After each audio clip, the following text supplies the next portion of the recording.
See, I don't have my glasses on, so I'm having a hard time seeing. I should probably put them back on because it's just weird. I have really small eyes, and so I feel like glasses make my face look better, but that's probably just a personal preference. I just wanted to get on here really quick to give a really quick happy because today was actually a really good day. Nothing special happened for me to be like, oh, today was a wonderful day. But first of all, it's only a few hours left, but it is the 21st of September. So happy 21st of September, everybody. Do you remember the 21st night of September? It's actually officially the night of September 21st. So got that on camera on time.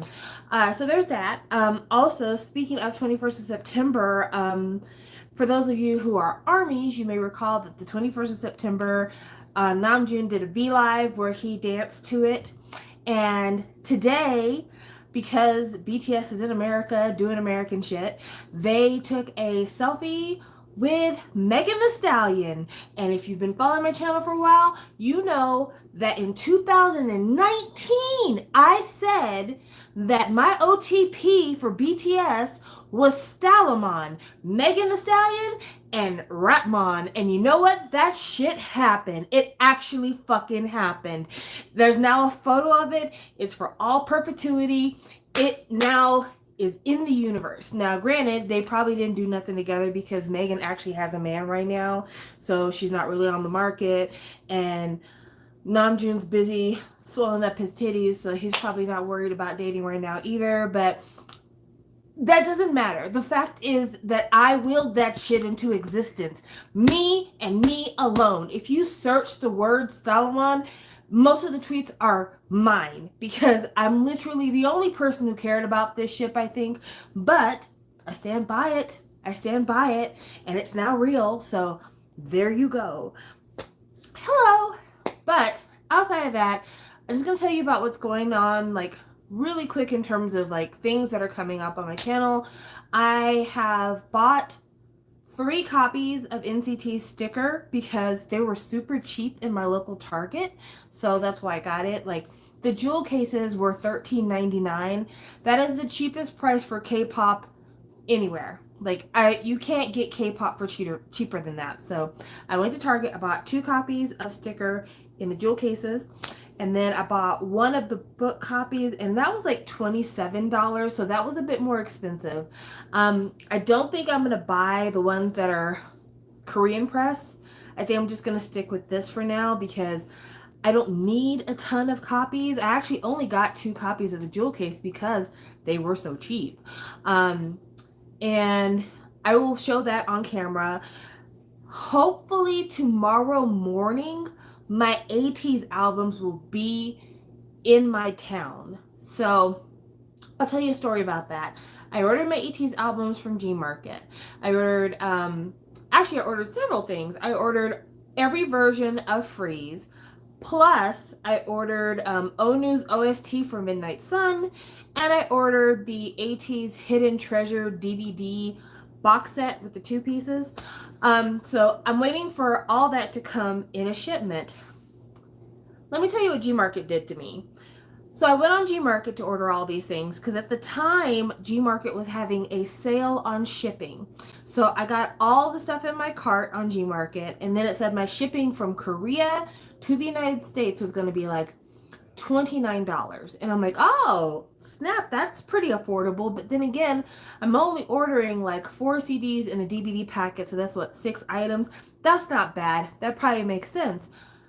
They sent me an email after the ATEEZ album came out and they were ready to ship. The email said, we need you to pay the rest of the shipping fee because your shipping was more expensive than we thought. And I'm like, okay, well, if it's another $10, I can swing it. That's fine. They wanted, I kid you not, $50 more. It cost me $80 to ship these ATEEZ albums and this Onu OST to my home. My heart is crying because I didn't have a choice of canceling my order, because what Gmarket does, basically they allow you to shop from several different vendors, and then they consolidate all your package together from all these vendors, and then they send it to you. So I didn't have the option to be like, oh, I changed my mind, send that shit back because I'm not going to spend $80 on shipping. So yeah, I bought about $100 worth of albums and I paid $80 in shipping. So actually, yeah, $100 in albums, $80 for shipping. So all told, this haul is costing me close to $200. Gmarket does ship fast. I will say that. They use DHL, and DHL usually from Korea.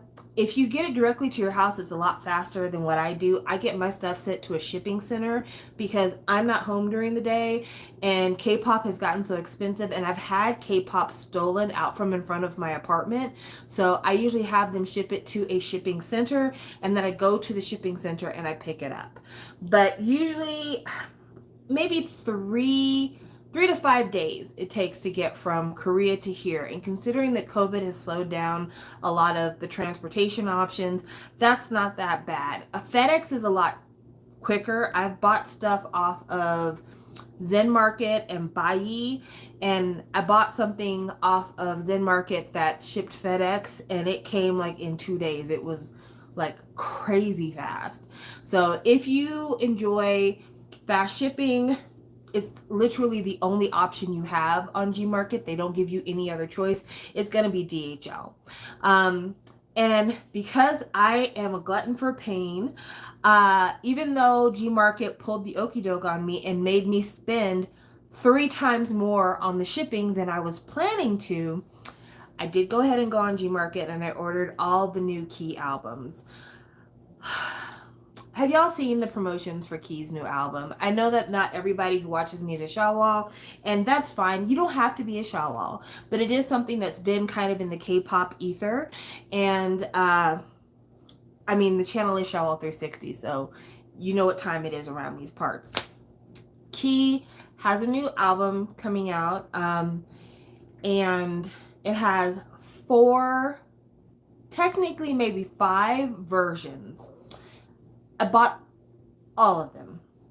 I meant to buy 2 versions of version C. Instead, I got 1 version of version C and 2 versions of version B.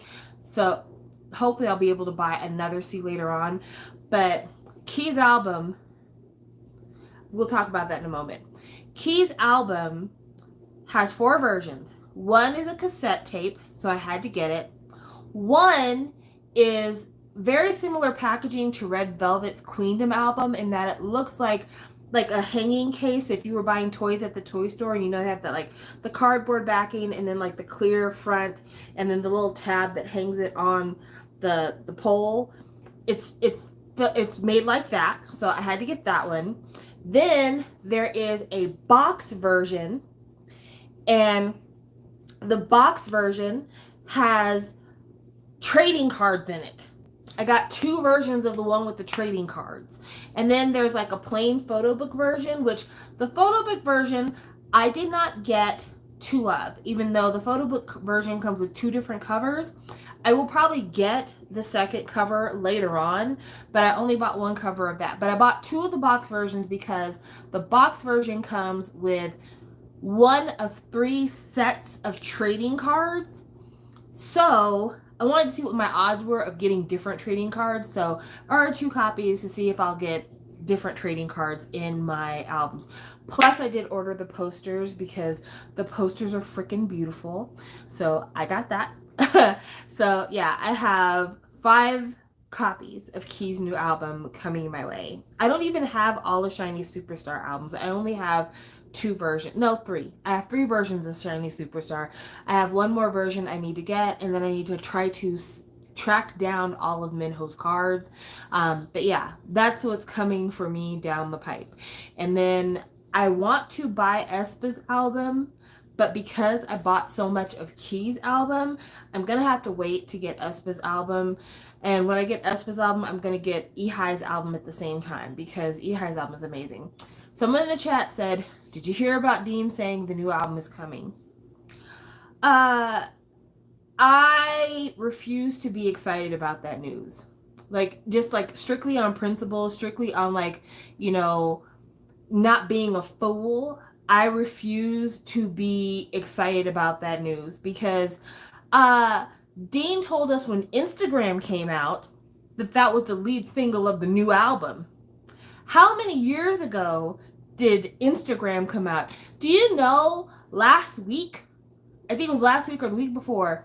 People were celebrating that it had been 2,000 days since 130 Trouble Mood came out. Can you fucking believe that? 2,000 days. So how am I supposed to believe him when he says the album's coming out, I'm working on it, I work so hard? You may work hard, but you need a therapist. You sure do need a therapist.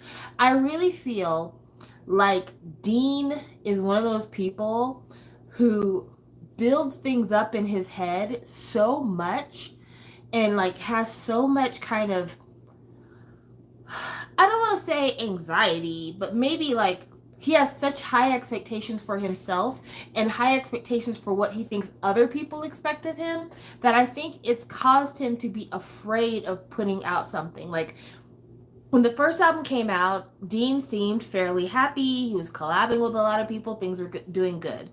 Then Instagram came out, and Instagram was massive. I would say that Instagram was probably more popular than anything on the debut album. Like Instagram was that girl, that bitch. Instagram was the only Dean song that I remember seeing people who had nothing to do with K-pop covering because it was that big of a deal. And I think that shit spooked him. I think it spooked him hardcore. And he was just like, I thought the song was good. I didn't realize it was that good. I don't know if I have another one of these on this album. And I think that since then, he's been trying to do everything he can to lower our expectations. Or if he doesn't think he can lower our expectations, at least make it to where like he feels satisfied with the product before he gets it out the door. So yes, perfectionism more than likely, but you know, perfectionism is, in my opinion, something that is a signal of something else going on behind the scenes. Sometimes it's a part of, obsessive compulsive. Sometimes it's a part of having ADHD. Like there's a lot of things that go on in the background with people who are perfectionists, but absolutely, I think that he's just set the bar so high for himself and he just doesn't know how to bring it down because he could have released an album immediately after he released his debut album because he's come out with enough songs for a new album, but I think that he doesn't want to disappoint the people who consider him to be a creative genius. He doesn't want to put out something that he's not personally proud of.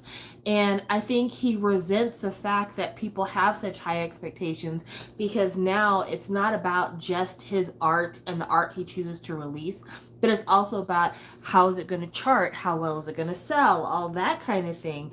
And that's just a really big stone to put around somebody's neck. So in terms of me being excited about the album coming out, it's been over 5 years since the debut album came out. I will believe the album is coming out when I can hear it. Like when pre-orders go up, or if it's not a physical album, when it comes on Spotify, Apple Music, whatever, then I will believe we're getting a new album because we've gotten so much stuff. Like we got Instagram, we got Love, the song he did with the Internets, and we got the song he did with Sully, Day Trip, I think is what it was. He did another like a howling song. He's just done a lot of music. It's not like Dean hasn't released any music since his debut album. He just hasn't done the album, but he's put out a ton of music since those days. But I want an album, Betty. That's what I want. I want a fucking album. I want a fucking album. And also, I think that part of Dean's trouble with all this too is that, Dean has gone through an extended grieving process. He was in this kind of on again, off again friendship with Crush. And I think, he knew about Crush and Joy before the public knew about it. And I think he had to come to terms with the fact that, that was just a dream that was never meant to be. And so I think that's been a problem for him. Also, he's really been changing his style. Like, if you listen to his collaboration with Crush on Crush's album From Dawn Till Dusk, if you listen to his voice on his collaboration with IU, Dean, he seems like he's really changing his vocal approach to things. And so maybe he's just trying to settle in with a style that he feels is a natural outgrowth of what he's been doing, but at the same time, something that's maybe a little bit more sustainable. So, yeah, we'll see what happens. But no, I do not believe in this new album until I actually see it, because we've been here before. This is not our first time at the rodeo, and I'm not going to let him trick me. What else has been coming out in K-pop? Like I said, the new EHI album is phenomenal. If you haven't had a chance to listen to it, it's so incredibly good. I'm so proud of our girl. She's doing a fantastic job. Non-K-pop stuff. Mason and I, on his channel next week, we're going to do a review of Lil Nas X's Montero project, because we review Boys Love, and his videos are kind of like Boys Love-esque. So we're going to be reviewing that on his channel. Trying to think what else is going on in life. Not much, y'all. Stephanie's in school, so we're doing that. And then I'm working, so we're doing that. We're going to go hiking this weekend. That'll be fun because the leaves are turning in our state. But outside of that, yeah, I feel like K-pop really hasn't been giving us anything lately. So it's been hard to get on here and talk about K-pop when K-pop is not giving. Am I watching Girls Planet 99? I was going to start watching Girls Planet 99. I had plans for it, but then I was like, I could also sleep. And so I chose sleep over watching Girls Planet, because those episodes are long. They're long. I was going to watch the first episode. It was fucking long, and I'm sorry. And I've gone through Produce before too. It's so long. I would like something condensed, please. I'm trying to think what else. Oh, Hyuna and Edon. I don't like their new project. Sorry. Thought I'd just throw that out there just to be a bitch. I'm not a fan of their new project. But I think everybody who knows me knows that already. So that's not a big revelation or anything else. Let's talk about our expectations for aespa. Let's go ahead and put that out there in the atmosphere, because I think that's important. Okay, I remember when the name aespa was announced, and I did a video talking about what I wanted to hear from this group, like what I really needed to see. And in that time, we've gotten 3 official releases from aespa. We got their first song, the first one was Black Snake. Is that what the first one was? I could be wrong. I don't remember. It wasn't very memorable to me. Then we got the ballad, which was a cover of an older song, because SM, they love to cover old songs. And then the song after that, of course, was the smash hit Next Level. Those songs don't have a lot in common to me. I think visually, like music video wise, Next Level and Black Mamba. I said Black Snake, but it's Black Mamba. Remembered it now because I was thinking Kobe Bryant. Black Mamba. Black Mamba and Next Level had something in common visually. And when it comes to audio, definitely that kind of like overproduced synthesized sound to it. But I feel like right now, I don't really know aespa's color. I don't really know aespa's sound. So I'm not sure what to expect from an aespa album. And I'm also very concerned about the fact that their album has one of the ugliest covers I have seen in years. I mean, I'm not going to mince words with you guys. When I saw the cover art for the pre-orders of this album, I remember thinking to myself, what in the heavy metal 80s hardcore bullshit is this? It's just... Have y'all seen it? Have y'all seen the album cover? I don't don't even know how to explain how bad it is. It's really and truly one of the worst album covers. And I don't usually pick on album covers for K-pop albums. I pick on content. I pick on like actual the way that the packaging is made. But most of the time, I don't have anything to say about the cover of albums. Like the Butter album by BTS, that cover, there's nothing to write home about. It literally just says butter on it. But this aespa cover really and truly is like the literal embodiment of graphic design is my passion. Like the only album cover that even approaches this level of ugly is the album cover for Chungha's album Chronica. That album cover was also fucking atrocious. But this aespa album cover, what even the hell is that? Isuman, what even the hell was that? So yeah, terrible, terrible, terrible. Absolutely terrible. While we're talking about SM, I did mention that I bought NCT's Sticker album, but I didn't mention about what I felt about the album. I feel like I should talk about that real quick. NCT Sticker album, I really enjoyed it. I really enjoyed the album. I feel like the album is a very different album for NCT as a brand. And low-key, high-key, NCT recorded an EXO album. I mean, am I the only person in the room who sees this? Like, I just feel like, as I was listening, especially when I was listening to, like, Focus, I'm like, Focus, Magic Carpet Ride, this is an EXO album, isn't it? Like, this is actually legitimately, like, an EXO album that, like, there's not enough members of EXO to record, perhaps? I don't know. But, yeah, I don't have a lot of friends who follow NCT and like nothing else. Like all the people that I follow who also follow NCT, they follow EXO, they follow SHINee, like they follow basically the SM catalog. So I don't know how fans of NCT who like NCT alone feel about this album, because I feel like there are people who became fans of NCT in the last couple of years who only like NCT and don't give a damn about anybody else on SM. And they have always liked the super loud, noisy, bombastic NCT stuff. And I wonder if this album is an album that they like at all. Because even the noisy tracks on this album are very palatable. Like Sticker is an actually palatable song.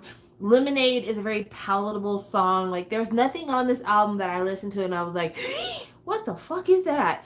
Everything else was pretty good. Even like the little flute part of Sticker, I was cool with that. I thought it was nice. Like I just really enjoyed this album.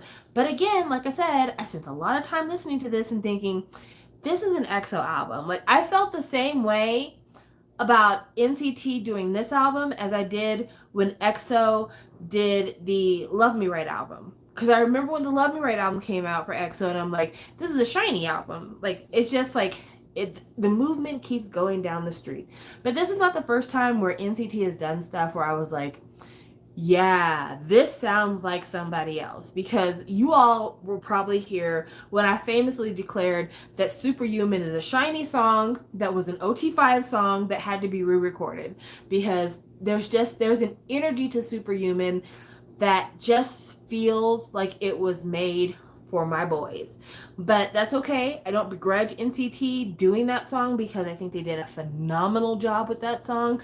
But yeah, I really like this album. I think that was another reason why I felt very comfortable buying more copies of it, because I'm like, if nothing else, I really enjoy this fucking thing. So I'm happy. I'm very happy. Also, like, it makes me wonder, once Taemin gets out the military, once Baekhyun gets out the military, and possibly when Kai gets out the military, because it might be about time for him to go, what is a Super M album going to sound like? Because I feel like Taemin's not in the same space that he was when he left for the military. I feel like Baekhyun has definitely moved into a different place with his music. And NCT doesn't sound the way that it used to. So, also, like, Lucas, what the fuck is going on with that? So, yeah, will there even ever be any more Super M? I'm legitimately asking. I want to know your opinion. Please type it. But like, Lucas is on locked down right now because he's in the shit house. Uh, Kai needs to go to the military soon. Beckon and Taemin are already there. And, NCT, this is turning out to be one of their highest selling albums ever. This might be their highest selling album ever. Because I want to say that in Korea, this thing had like over 2 million pre orders. So is Super M done? I mean, I'm just asking, is Super M actually done? Okay, so Lix Bricks is saying, I don't think SM will let Super M go.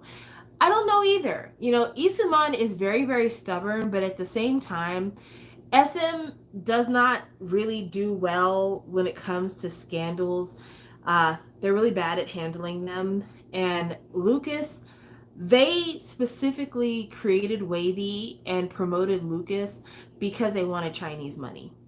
That was like the main reason why they had Lucas. And the jalapeno teaser is still up on the SM main channel on YouTube, but the song is not hitting the streets. And so I'm just wondering, like, is SM going to wash their hands with this kid? Because already SM and K-pop in general is experiencing a very tenuous experience with China right now. I don't know how many of you keep up with, like, entertainment news out of China, but China recently has decided that they are going to take a strong stance in the entertainment culture wars. And one of their strong stances is they're going to start basically erasing people from the internet if they are not liked by China. So just to give you an example of how this thing works, I've told you guys I watch a lot of boys love shows. And if you don't know what boys love is, boys love shows are basically like gay fantasy romance shows. That's what it is. And there are shows that are kind of like that are produced in China, but they're considered bromance, not boys romance. And so it's like two platonic best friends massaging each other's suntan lotion in extra hard and breathing heavy and declaring that they would give their lives to one another. And they were roommates. That kind of thing, right? There was a show called Word of Honor. One of the actors from that show went to Japan and took a picture at a shrine that was like a shrine that the government in China has considered to be an anti-Chinese shrine. That person came back from the shrine, from taking this picture and putting it on social media. They came back to China. Not only were they off their show, but every company that was endorsing them had dropped them like a hot potato pocket. They were basically wiped off of the internet. Their management company dropped them. Like, they're done. Like, their career is over before it really and truly began. So there's that. Then the other thing that happened was there was a Chinese actress who I guess had been a little controversial. She'd had some scandals, some things that people didn't agree with. People in China woke up one morning and her entire existence had been wiped away from the Chinese internet. And when I say the entire existence, if you went into any search engine in China and you typed her name, nothing comes up. No, it's not Fan Bingbing. It's another lady. And she's well known in China. She's not as well known in America. I think she might have been in Disney's live action Mulan movie. But literally every movie she's put out since like the 90s, all gone. Every single one of them gone. Her movies aren't there. Her red carpet appearances aren't there. Her Wikipedia is not accessible. Literally erased from the internet. Now, what does this have to do with K-pop? Let me tell you what it's got to do with K-pop. China has decided that girly men are anti-masculine, and that men need to have manly role models. They don't need to be looking up to these pretty boys. And so they're going to crack down on the girly man. Well, not for nothing, K-pop is filled with beautiful young men. Like, and that's not me being a pervert. That's just a fact. Like, you look at, all of these new boy groups, all of them have like smooth, flawless skin. They all have big eyes. They all have, these pretty kind of candy colored hairstyles. They all are wearing like really pretty clothes, sweater paws, halter tops, all the things. Because of China's stance on their, must be more masculine thing, a lot of that look is going to be banned. Yeah, Alibaba, the head of Alibaba, like he's under it. There's a lot of people who are going missing, a lot of people who are being brought in on trumped up fake charges. A lot of things are going on in China right now. But I wanted to say that because Chris having his scandal, Lucas having his scandal, all of these further reinforce the stance that China is taking, that the girly men are a plague on society. And so they feel it their duty, their national duty, to toughen up the men of China and not encourage them to be beautiful and sensitive and kind and sweet and lovely. So, yeah, it has far-reaching implications, and it's not just about the entertainment community and K-pop and boy bands making it in China. In real life, there are effeminate men who might have leanings towards other men, and their lives are going to soon be in danger. Let's just call a spade a spade. Gay men are under attack with this as well. And whether you agree with homosexuality or not, the fact of the matter is, if somebody perceives you as being something, whether that is the actuality of the matter or not, you will be in danger under these policies. So, yeah, Lucas is over. I'm so sorry. Like, Lucas is over. It's done. Because outside of Lucas being a pretty boy, let's just be honest with each other. It's just us in the room. It's nobody else. Outside of Lucas being a pretty boy, he's not the best dancer. He's not the best singer. He's not the best rapper. Lucas is pure charming eye candy for the most part. Like, he is a serviceable dancer and a serviceable rapper. But when it comes down to it, Lucas's main talent is his charm. And unfortunately, his charm is kind of the reason why it was so believable that he could be such a bad boyfriend. And so his charm is actually a detriment for him at this stage in the game. So yeah, I don't know when SM's gonna finally make the announcement or make the decision about what they want to do with Lucas, but I feel pretty certain that it's kind of over for that kid, and it sucks. I'm not gonna lie, it sucks. It sucks that he is in this position. It sucks that he may have done something to earn his place in this position. And it sucks that this is where things are leading. But, what can you do? What can we do, actually? What can we do? What do we even want to do? I guess is the question. But yeah, if Lucas is done in China, I don't see Super M coming back. Or at least if Super M does come back, it will never come back the same way it was. Because, I mean, Lucas really and truly is probably the least needed member of Super M, if you catch my drift. Like, he looks great on stage with everybody else, but like in terms of his actual contributions to the music, he's not really an integral part of that unit. So yeah, we might not get another Super M anymore. So sorry about you. So sorry about you. And WayV, I don't know what the hell's going to happen with WayV, because Lucas is a huge part of WayV's branding. So I don't know if SM is going to throw all their money behind Hendry. I really have no clue what they're going to do. Maybe they're going to like really put a lot of pressure on 10. I don't know. I don't know. I think if I was SM right now, I would spend as much money as I could budget on pushing 10. Let me tell you about that. So Korea sometimes can be a jerk about things, but so can America, so can every other country.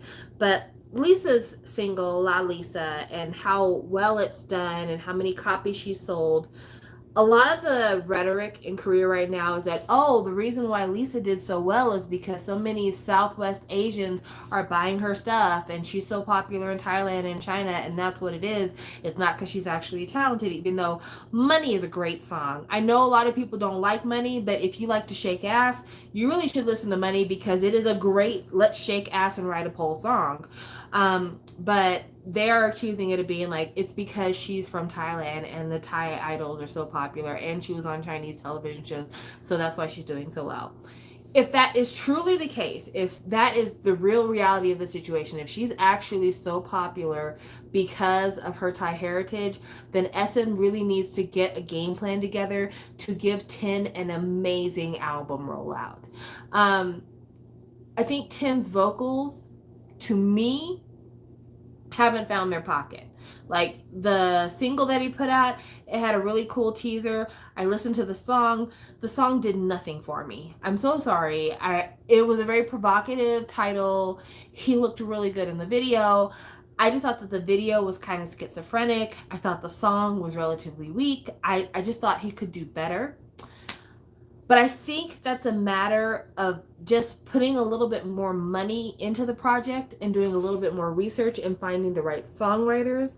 And I think if you were to do all those things, you could create a really solid project around Ten. And I think Ten would be a great way to kind of conquer some other markets in South Asia that maybe the Chinese market couldn't so easily influence. Like Ten could do really well in Taiwan and in Vietnam and Indonesia and in Thailand. I think he could do really good there. So I think they need to spend more money on that. And I think they need to hire better songwriters. I think SM needs to hire songwriters who are a little bit more modern, a little bit non-traditional, and give Ten something special and really focus on his dancing as well. Like I know he's a nice looking kid, but like maybe spend a lot of time focusing on his routine. Maybe give him a dance move that's like super special and original. That way people are like, oh my gosh, did you see that? Something super special, original, but not like so hard that people can't attempt to do it. Like Taemin's Move as a song is a really good song, but Taemin's got a lot of songs in his catalog that sound a lot like Move. And so maybe what caused Move to do so well, outside of just the fact that Taemin is amazing and the song was really good, it was the dance, that kind of slinky dance move that he does during the pre-chorus. Like that became a whole thing in Korea because Korea loves a good dance.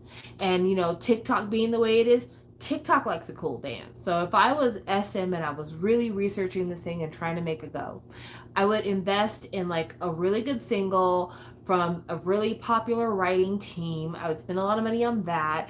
I would give him a really good imitatable dance that's like a little bit tricky, but not so tricky that nobody could do it. And then I would provide him with a really solid album and then disperse that. And I would also give him like a web show. I would do that. So that'd be what I do. That'd be my marketing call. But anyway, this was supposed to be a really quick happy, and it's now been 38 minutes, so I'm going to get off of here. But I do thank everybody for joining me today because, like I said, this was just a quick happy to celebrate the fact that it is the 21st night of September. And also just to say, I like talking to you guys, and lately I've tried to only talk if there was like a big thing to talk about or I had an unboxing, and that's different because I used to talk to you guys all the time, and I stopped talking to you guys all the time because I thought it was just too much for you all.